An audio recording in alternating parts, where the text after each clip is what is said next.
Hey guys, so today we're doing a tutorial and first impressions on the Jaclyn Hill Morphe palette. I'm completely obsessed with this. I only use the palette for today's look. Don't mind the wonky lashes. I feel like they're just kind of everywhere. But other than that, I really love the look. I love the blendability. I love the texture. Don't forget that you can use code Donovan at checkout on Morphe's website to get an extra % off, and it does apply to this palette when it does launch. So yeah, I hope you guys like this. Don't forget to like, comment, subscribe, and let's get into the tutorial. Alright, so I already primed my eyes, and I actually have some like spot concealing on my face because I just shaved. Literally the worst experience ever. I don't grow a lot of facial hair, but when I do, and when I do shave, my skin's really sensitive. So yeah, it was on fire and really red, so I just cooled it down, applied some things, and then did some concealer all over my face. And then for my eyeshadow primer today, obviously I used Tarte Shape Tape in shade medium. It does look dark right now, but as you can see, my neck is a lot darker than my face. So I didn't want to do a dark foundation and my eyes and like the primer look really light, if that makes sense. Anyways, I'm gonna stop rambling and we're gonna get into this. So I was actually trying out a look earlier because I wanted to do something kind of, not even out of the box honestly, but just something different. And so far, like this color palette just in itself is so amazing, so well thought out, and I think that it's perfect for anyone for an everyday basis because you get like some cool tones here, some warmer tones, a yellow. You guys know I love using yellow in my transition. And then you have some more colorful right here, which is always great. So yeah, I'm not gonna ramble on. First color I'm gonna go into this one right here. I'm not gonna be naming the names as I go. I'm just gonna point to them and move on because if I go through and grab the little name tag thing, then it's gonna just take me all day. So yeah, I'm gonna grab that yellow shade, and I'm using a Morphe M511. And I have a mirror right here, so that's what I'm gonna be looking at. And this is gonna be my transition shade. I love a good yellowy transition. I just feel like it gives such nice warmth. These shades blend out amazingly. There's not a lot of kick up when you first dip into them, which I kind of appreciate. I feel like the softer eyeshadows that kick up, kind of like the Dose of Color little palettes, which are great, don't get me wrong. I'm just not a huge fan of eyeshadows that have like a ton of kick up. It's just, I feel like they just either kind of blend away super easily and not really deposit color on the eye, or they kind of get everywhere and over apply and get kind of patchy. And now I'm taking my Morphe M576, and it's just a really nice tapered blending brush. Obviously it only makes sense to use Morphe brushes today. I mean, I use Morphe brushes as it is. So I'm gonna take this kind of camel-y color, look back, and focus it crease to outer corner, and kind of blend it up into that transition shade. I do feel like this formula is different from traditional Morphe matte shades. Not that there's a problem with the traditional ones. I feel like this formula isn't as, I don't want to say as soft, but it is a harder like formula pan wise, I feel. And I also don't feel like the blending is like drastically different in my opinion. I feel like these blend amazingly, but I don't feel like they blend out like too crazy different from regular Morphe. I see a difference, but it's not like groundbreaking because Morphe was already good as it is, if that makes sense. So I don't know. What I do feel like I personally see as missing is a nice matte highlight shade or an all over shadow to set. The closest you'll get is probably this one, which is still could be a nice transition shade on someone who's more fair. It'll definitely be a highlight shade on someone who's more dark, but that's the only thing missing for me personally. Like, I have to dip into something else to set down my eyeshadow base. So that's that's the only thing I feel is personally missing from this palette so far. But other than that, I feel like it literally has all the essentials that you need for any look, whether it's gonna be more smoky, more cool tone, whatever you need, it's pretty much there. I'm taking that same shade just on a Morphe M514, which is a smaller blending brush. And I just wanna go back in and add some definition to the crease. On that same Morphe M514, I'm gonna take this Ready shade, and I'm gonna concentrate it on the brush and kind of, oh wow. This is actually pretty pigmented for this kind of shade.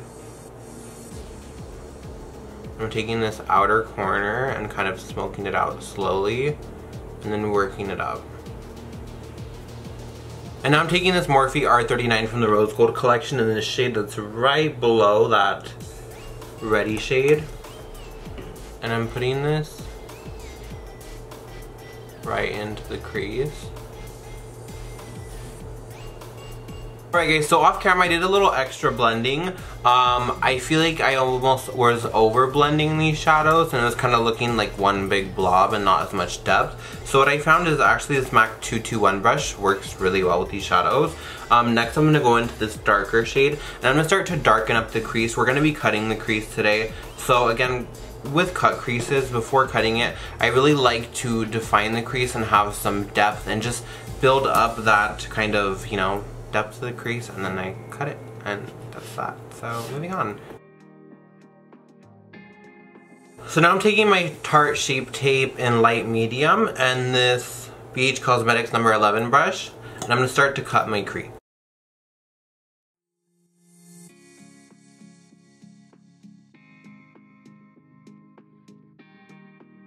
Now that my crease is cut, I just kind of look down while my concealer is still wet and I'm like, I feel like I can't do anything. I'm taking this blue shade right here. Oh my god, I can't do this. Here we go. And these shimmers are actually super, like this isn't even the brush wet. Super opaque. This color is so effing bright. Like, it's honestly insane. I've never had a blue shadow that comes off like this, especially with not even being wet or anything. And the shadow itself is bright. Like, I hope it's coming off on camera, but I doubt it because things never do. But this shadow in itself is just so bright. So I'm actually taking this MAC 228 brush, which is like technically a lip brush.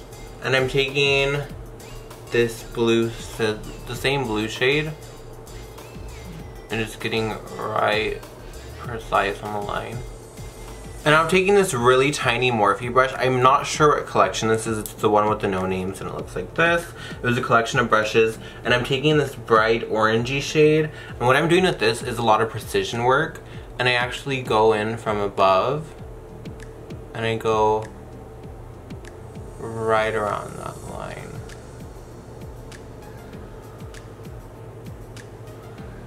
Now, if you ever go and you mess up that line, you can go back in with your shadow brush and just redefine.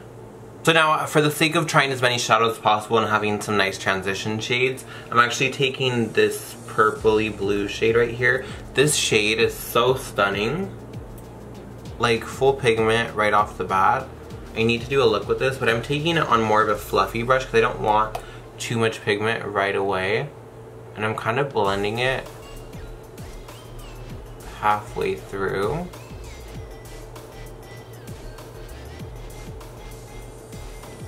So basically right in the center of the lid and kind of ombreing it in. So there's a nice transition. And then what I'm doing, let me find a good brush to do this. I'm taking a MAC 217 and I'm taking this black shade here.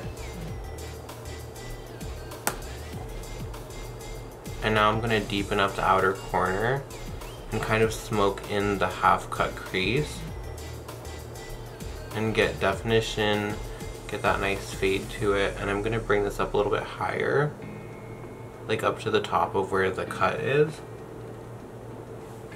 Packing some more black on this outer corner here. What I'm gonna do now is I'm actually gonna do some little touch-ups here and there, do this eye off camera, do my foundation, because this video is not about foundation and all that, but I will have a sped up video of my foundation, how I'm going to do it and everything on my Instagram. And yeah, I will be right back to give my full final thoughts on the palette. Alright guys, so off camera I did my face, obviously. The brows, it's a whole other issue. But yeah, moving on. So I applied Smolder Eye Cool from MAC. Wait, we're doing this eye. And I just applied it smudged into the lash line. Now I'm going into this bottle green matte color. And I'm taking this on one of the, it's a Luxie brush, I don't know which one it is. And I'm literally going right underneath and just smoking it out. Well, off camera what I'm going to do is I'm going to do lashes, lips. Oh, no. What I'm going to do is off camera I'm going to do lashes and lips, and I will be right back just to give my overview of the palette.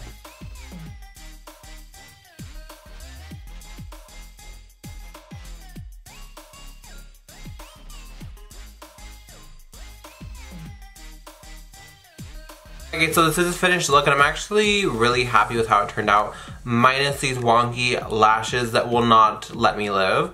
Other than that, I think it's a great look. The mattes, I did feel like I had issues blending. That could just be me because I do have very dry eyelids from using like medical grade vitamin A serums and things like that. So my eyelids do tend to get dry, but we made it work. I did more of a brow highlight and brought it down to have the blending be a little bit better. The shimmers are so intense, it's ridiculous. I didn't even have to wet them like at all, which is insane. I didn't have to use a sticky base or anything like that. Overall, I think this is a great color palette. I do want to do more tutorials with this, so if that's something you'd want to see, please let me know in the comments below and let me know what kind of looks, whether it's cool, warm, springtime, whatever you guys want to see. Let me know in the comments down below so I know, so I can get that done ASAP. And I will be sure to upload that and do more of a chatty talk through video, maybe if that's what you guys want to see. Let me know, let me know, let me know. Overall, I do think this is definitely worth the price. I believe it's $38, and if you use my code Donovan, you get extra % off. And yeah, I think it's great. The shimmers I can definitely notice the biggest difference with from traditional Morphe shades. Like, you can tell that these were really well thought out, and just the formula, like there's no duds to me in the palette, and I've pretty much swatched most of them. So yeah, I'm obsessed with this. I'm definitely gonna be using this a lot more, so expect to see it a lot more. I'm really hoping that it's something that stays with Morphe for a long time so I can continue to use it. If it's something that's limited edition and is only available and then isn't available for 3 months, like the last Jaclyn Hill Morphe palette, then I won't use it as much in tutorials, but I'm hoping it is so that way I can use it as much as I actually want to. And yeah, overall I am completely obsessed. I love the packaging. It does get dirty very easily. So as you can see, just from being on my makeup desk and just doing my makeup today, it does get dirty very easily. Not like a glossy finish. The only thing that's shiny is the actual lettering. This is just a flat matte finish. It's not like overly matte though. It's nice. It's definitely nice. Good quality. Has a magnetic closure. It doesn't actually like flip under, so if it's on your desk you actually have to have it propped up the whole time. I mean you can flip it under, like this is me doing it, and there's a lot of resistance to it, and I feel like over time that'll just make this more like flappy and loose, and nothing is good when it's flappy and loose. So yeah, moving on. So overall, I'm completely obsessed, and I hope you guys liked this tutorial. I hope you guys like this look. It's very appropriate, you know, for church, first dates, things of that nature. And yeah, I hope you guys like it. Don't forget to like, comment, subscribe, and until next time, I will see you then.